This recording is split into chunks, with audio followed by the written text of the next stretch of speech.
महाराष्ट्र में भक्त हुए श्री त्रिलोचन जी, परम संत सेवी, श्री पंडरीनाथ भगवान के चरणों में ही रहते थे। पति पत्नी दोनों निवास करते थे, उनके कोई संतान नहीं थी, तो इसलिए उन्होंने जीवन भर क्या नियम अपनाया कि जो भी धन आदि उनके पास था, जो भी वैभव था, उन्होंने वो पंढरपुर आने वाले वैष्णवों की सेवा में खर्च करने का उसका मन बनाया कि यहां इतने दर्शनार्थी आते हैं, सबका भोजन प्रसादी सामग्री हमारे घर में बना करेगी। तो श्री त्रिलोचन जी पंढरपुर आने वाले दर्शनार्थियों को घर बुलाकर के प्रेम से भोजन पवाते थे, और जितने भी दर्शनार्थी दर्शन करके पंढरपुर से जाते थे वो अन्य संतों को कह देते, बोले कहां जा रहे हो? बोले पंढरपुर जा रहे हैं। बोले भैया पंढरपुर जा रहे हो तो त्रिलोचन जी के यहां जाना, उनके यहां भोजन प्रसादी बहुत बढ़िया संतों के अनुकूल बनाते हैं। बड़ी ख्याति हो गई महाराज जी, अब तो जितनी भीड़ पंढरपुर विठल मंदिर में, उतनी भीड़ त्रिलोचन जी के घर के बाहर संतों की, दर्शनार्थियों की, सब प्रसाद पाने के लिए जाते। त्रिलोचन जी और उनकी पत्नी बड़े प्रसन्न कि इतने संतों की सेवा हम कर पा रहे हैं, ये हमारा सौभाग्य है। धीरे धीरे दोनों वृद्ध अवस्था को प्राप्त हो गए। दोनों वृद्ध हो गए तो अब इतनी सामग्री बना नहीं पाते, कोई सेवक नहीं था, स्वयं बनाते थे पति पत्नी मिलकर के। अब तो ऐसा हो जाता, कभी कभी दाल लग जाती, जल जाती, रोटियां सेकते तो रोटियां जल जाती। वृद्ध अवस्था, थक भी गए थे बहुत ज्यादा, तो प्रसाद पवाते तो थे, संत जन बेचारे प्रेम से स्वीकार तो करते, पर अब स्वाद नहीं होता था, तो बेचारे जैसा था उसको पाते, थोड़ा बहुत पा करके चले जाते। धीरे धीरे संतों का आगमन अब कम होने लगा। त्रिलोचन जी इस बात से बड़े परेशान हो गए, बोले भैया संत हमारे घर से आना बंद हो गए, हम क्या करें? तो श्री त्रिलोचन जी महाराज ने यमन बाहर एक बड़ा सा कुछ होर्डिंग जैसा लगा दिया, उस पर लिख दिया कि अंदर कोई संत सेवा आदि के लिए एक सेवक की आवश्यकता है, अगर किसी के अंदर सेवा भाव हो तो वो आकर के भीतर संपर्क करे। बंधुओं एक बात सदैव याद रखना, संत सेवा, ब्रजवासी सेवा, गौ सेवा, इन सब सेवाओं के प्रकल्प में यदि आप सेवक की कामना करोगे तो कहीं ना कहीं किसी ना किसी रूप में ठाकुर जी आएंगे सेवा के लिए। श्रीमद् भागवत में वर्णन आता है कि नंद यशोदा सब जगह जाकर के कहते थे कि गैयाओं की सेवा हो, ब्रजवासियों की सेवा हो, इसके लिए हमको एक लाला हो जाए। इसीलिए ठाकुर जी उनके लाला बनकर के आए, ताकि संत सेवा उनके यहां हो सके। त्रिलोचन जी ने बाहर लिख दिया कि भाई संत सेवा के लिए सेवक की आवश्यकता है, यदि कोई सेवा भावी सेवा करना चाहता है तो भीतर आके संपर्क करे। अब यह बोर्ड पढ़ लिया हमारे श्री पंडरीनाथ भगवान ने, और श्री विठल भगवान एक छोटे से बालक का रूप धारण करके त्रिलोचन जी के यहां पहुंच गए। त्रिलोचन जी के यहां पहुंचे, त्रिलोचन जी बैठे थे। बोले साहब जी, आपने बाहर लिख रखा है संत सेवा के लिए यदि कोई इच्छुक हो तो भीतर आके संपर्क करे, मुझे सेवा करनी है। त्रिलोचन जी और उनकी पत्नी देखे, बोले कितना छोटा सा बालक है, कितना प्यारा है, ये तुम्हारे माता पिता नहीं है? बोले होंगे तो पता नहीं, मुझे तो पता नहीं, मैंने कभी देखा नहीं अपने माता पिता को, मैं अकेला ही हूं, ना मेरे कोई भाई है, ना कोई मेरे मित्र है, ना मेरे कोई बंधु है, ना मेरे माता पिता, मैं अकेला ही हूं। त्रिलोचन जी की पत्नी को तो इतनी दया सी आ गई, अरे राम राम, बेचारा अकेला बालक है। अच्छा चलो ठीक है, तुम यहां सेवा कर लेना, लेकिन कुछ नियम है उनको सुन लो। सबसे पहले तो अपना नाम बताओ, तुम्हारा नाम क्या है? विठल भगवान ही थे वो, तो छोटे से बालक के रूप में गए थे। बोले मेरा नाम है अंतर्यामी।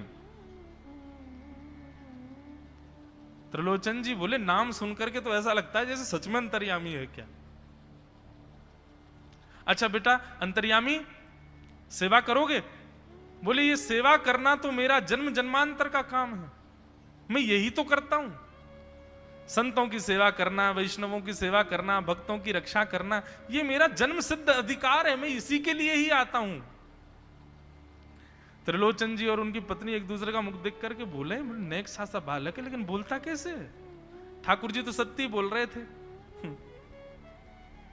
बोले अच्छा, सुबह एक सब्जी बनानी पड़ेगी, दाल बनानी पड़ेगी, और हमारे यहां लगभग 100-150 संत आते हैं, उनके हिसाब की रोटी बनानी पड़ेगी, और सब बेटा तुमको करना पड़ेगा, हम थोड़ा बहुत सहायता कर देंगे, हमसे ज्यादा बनता नहीं है, तुमको ही सब सिद्ध करना पड़ेगा।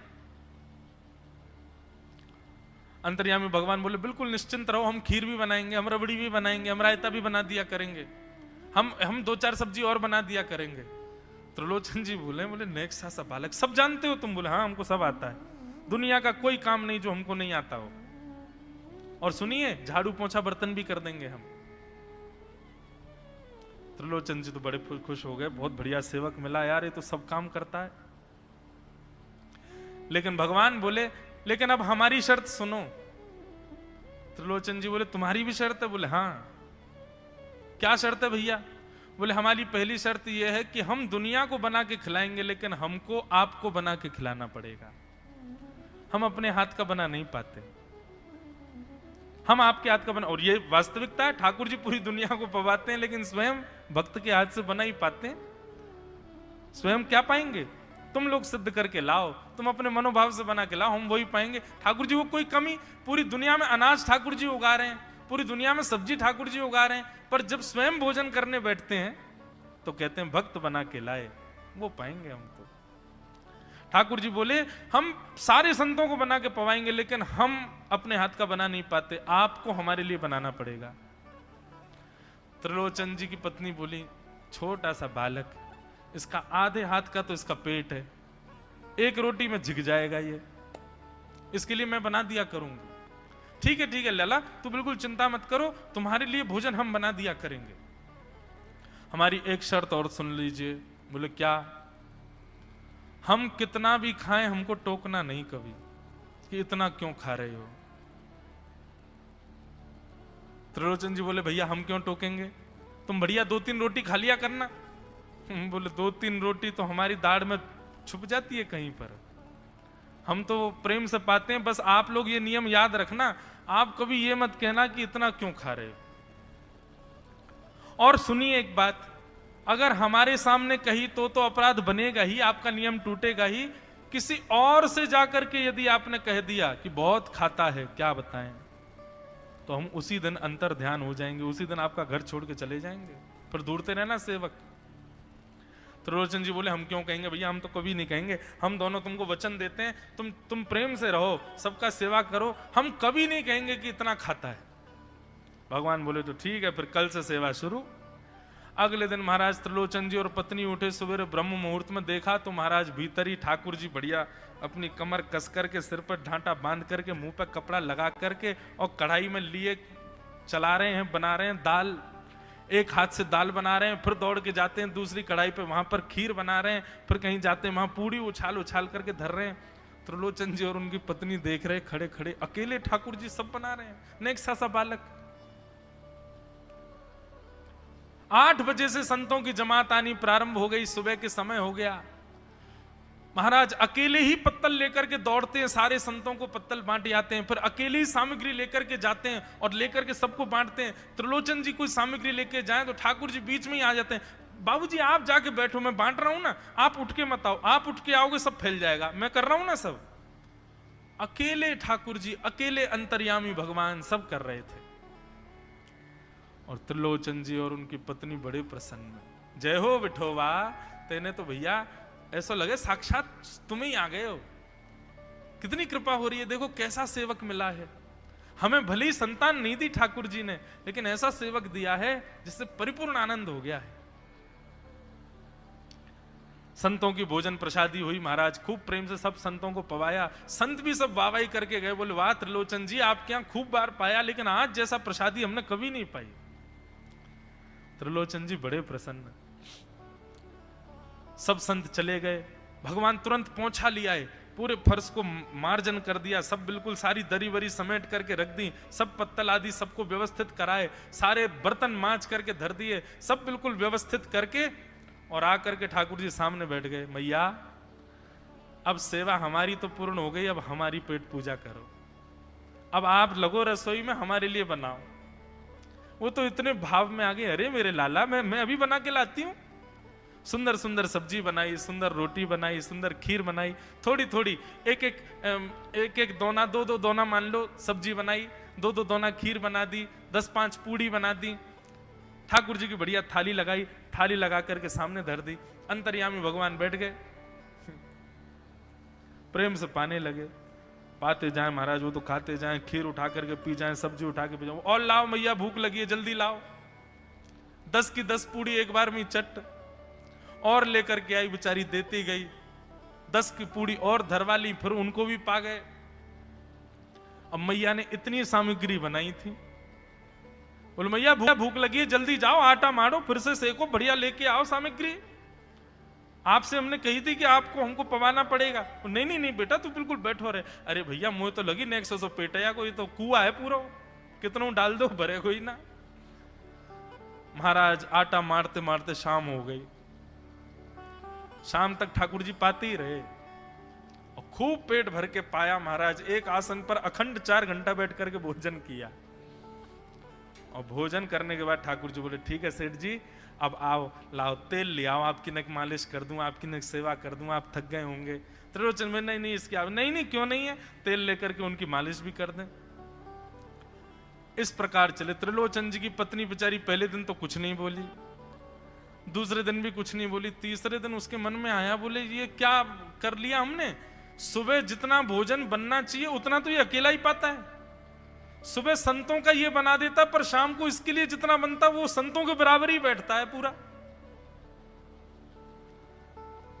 त्रिलोचन जी कहते नहीं नहीं तुमको याद नहीं उसने कहा था कभी कहना नहीं है ऐसा। बोले हाँ नहीं नहीं मैं ध्यान रखूंगी, नहीं कहना है।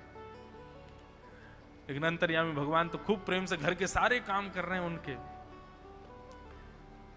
महीना 1.5 महीना बीत गया, खूब आनंद से सेवा चल रही थी। एक दिन त्रिलोचन जी की पत्नी पड़ोस में किसी के पास बैठी थी, तो पड़ोसी तो होते ही हैं सब घर के बात बोलने वाले, उन्होंने कह दी, बोले कि आपके घर में तो आजकल बड़ी खुशहाली आ गई है। त्रिलोचन जी को देखा, चेहरे पे कैसा तेज आ गया, लाल लाल टमाटर जैसे गाल हो गए उनके।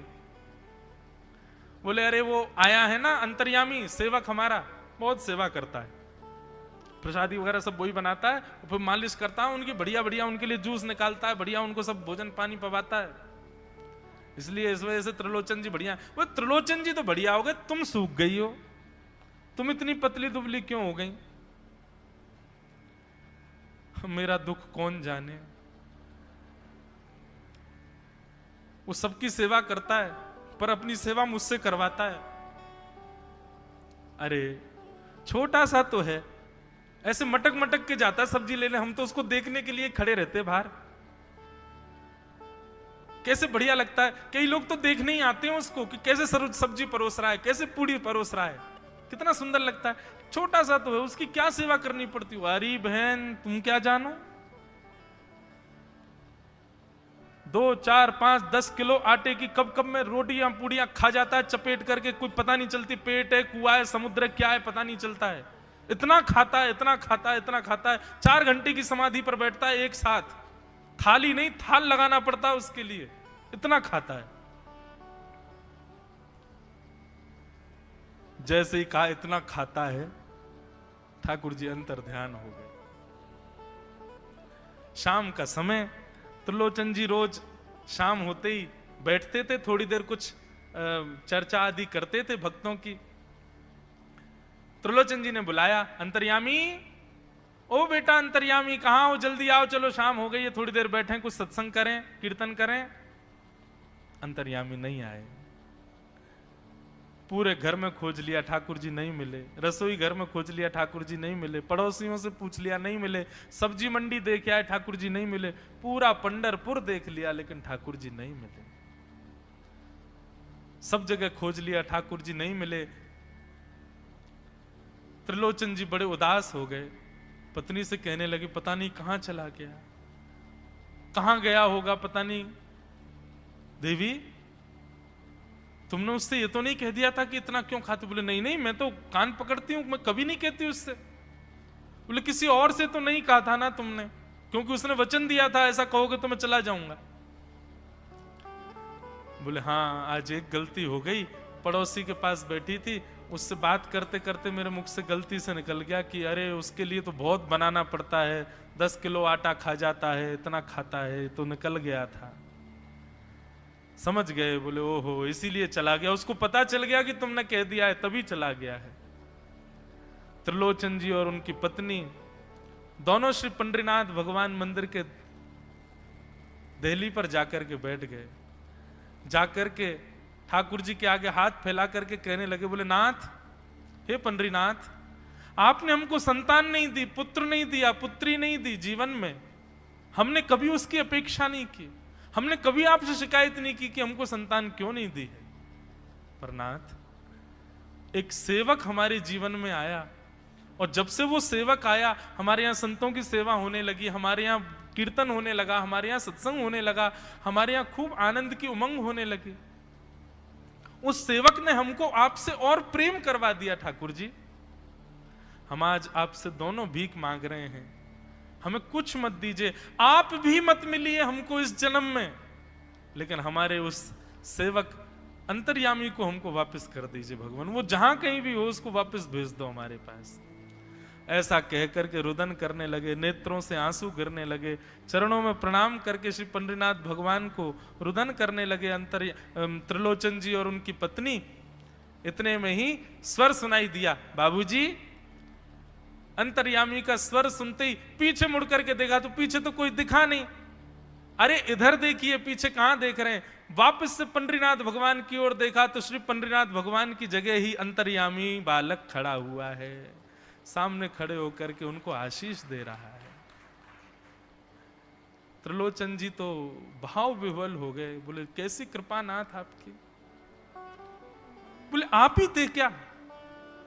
बोले तो इतनी अच्छी संत सेवा, इतनी अच्छी खीर, इतनी अच्छी पूड़ी, इतनी अच्छी सब्जी, और आपकी जो सेवा, और इतने अच्छे अच्छे सत्संग कीर्तन, ये मेरे अलावा कौन कर सकता है? संतों की सेवा तो मैं ही करता हूं ना। आपने संत सेवा के लिए सेवक मांगा था, इसलिए मैं ही आपके यहां चल करके आ गया।